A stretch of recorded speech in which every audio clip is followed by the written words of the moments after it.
안녕하십니까? 써니의 꿈꾸는 다락방입니다. 저는 둘째 며느리입니다. 사위는 아들이 아니라 백년 손님이며 며느리는 아들 대신 시댁의 대소사를 도맡아 챙겨야 하는 의무를 가진 존재라는 생각을 한 적이 있습니다. 며느리를 딸처럼 생각한다는 이 땅의 시어머니들 말씀도 며느리를 딸처럼 사랑하겠다는 말은 아니라는 것에 공감을 한 적도 있습니다.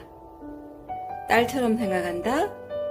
그런데 대개의 친정엄마는 어질러진 딸의 방을 공시렁공시렁 하면서도 깨끗하게 치워주고 딸이 아파서 누워있으면 뭐라도 하나 더 먹이려고 애를 쓰십니다.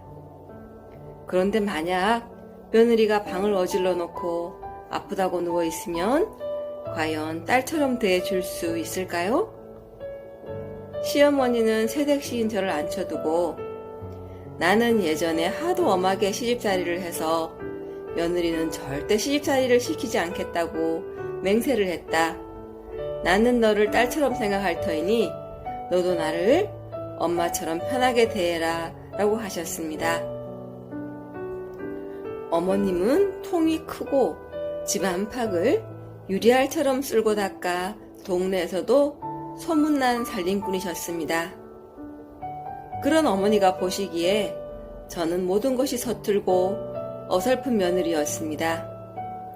어머님은 직장생활하는 며느리 힘들다고 이것저것 신경 써서 챙겨주셨지만 저는 늘 주눅이 들어있었고 마음 한구석엔 더 잘해야 한다는 부담감이 컸습니다.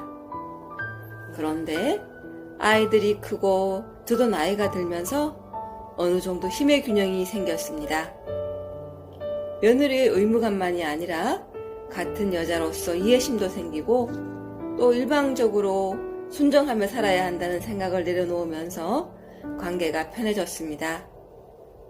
그래서 요즘은 피곤하면 살짝 어머니 곁에 누워서 쉬기도 합니다.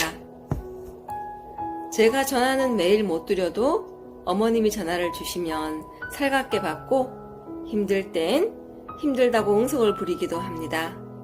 그리고 영 아니다 싶은 일에는 어머님 마음 상하지 않게 받은 소리도 살짝 합니다.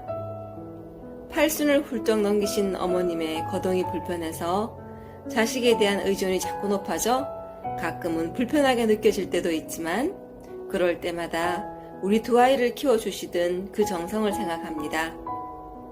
어머니 젊은 시절 돌덩이 같은 두 녀석을 귀한 손자라고 정의롭고 살림까지 하셔서 지금 저렇게 허리와 다리가 아픈 거라고 생각하면 잠시 서운했던 마음이 금세 풀어집니다.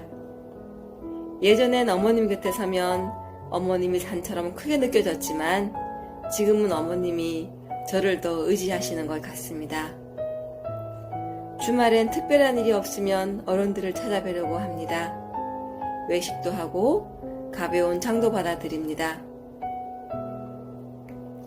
지난주 시댁에 들렀다가 나서는데 어머님이 애미야 한번 안아보자 하시면서 저를 꼭 안아주셔서 울컥 눈물이 났습니다. 매번 제가 안아드렸지 어머님이 저를 먼저 안아주신 것은 처음이었습니다. 이제 저는 온전히 어머님의 막내딸이 될 것 같습니다. 매번 돈 쓰게 해서 미안하다고 하실 때마다 아니에요 어머니, 편찮으셔서 병원에 병원비 갖다 주는 것보다 어머니 밥 사드리고 옷 사드리는 게 저는 훨씬 행복해요 라고 합니다. 사실입니다. 저는 어머님이 계셔서 참 좋습니다. 이제 어머니는 늘 제 편을 들어주시는 든든한 지원자이자 울타리가 되었습니다. 오늘도 함께 해주셔서 감사합니다. 고맙습니다. 그리고 사랑합니다.